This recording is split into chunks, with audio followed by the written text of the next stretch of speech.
right, that's all of Essential Element 1 indicators. Thanks for hanging in there. Megan, you're going to, if you don't mind, complete the consensus protocol form and share it with everyone later this week. Well, you guys, this was really intense work, this first part, but I appreciate you providing great insight about our school. I really liked going through this process. It really helped me see the interconnections between all of the different indicators of Element 1. So thank you. And now we're ready to go through the next step of the consensus protocol that Lorraine will lead us through as the facilitator. So now you're going to be getting your priority cards out.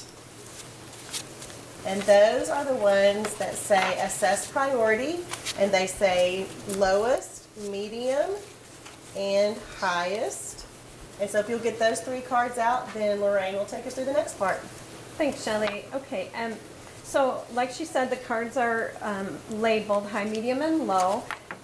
What we're going to do is we think, as we assess the priority, we've provided you on your document with some just guiding questions, so I'll go over those real quick.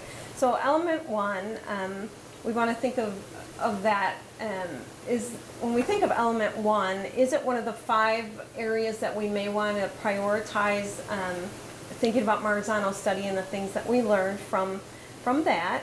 Does it make sense to make element 1 a high priority at our school, or do we need to perhaps focus on something else? And then if we do identify this as a high priority, is it going to impact other areas? So those are the things that we're going to think about. And we're going to go ahead and use the same process as we did before. So if you could turn the cards to yourself and think about those guided questions and assess the priority. So I'll say 1, 2, 3, show, and then we'll see if we can come to consensus. Okay. 1, 2, 3, show.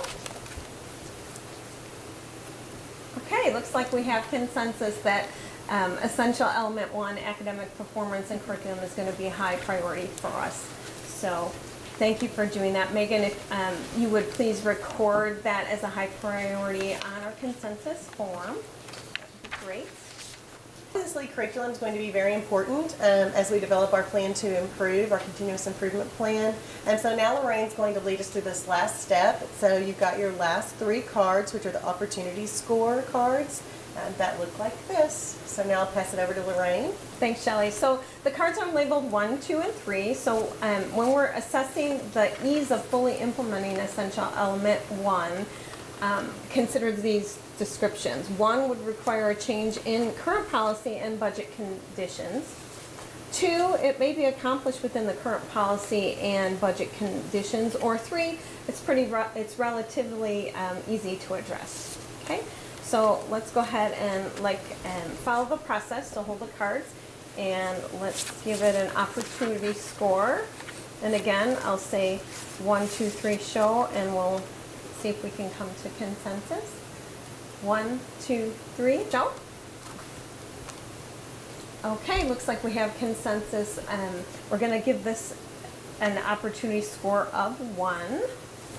Requires change in current policy and budget conditions. Great. So we have consensus. Megan, you'll record that priority score on our form and go ahead and calculate and do the math for us. And I'll turn it over to Shelley. So first of all, I just want to thank everyone for your time and for being so thoughtful and paying such close attention as we go through this process, which I know was new for us. But I really appreciated the insightful statements that you all had and how much I learned from you.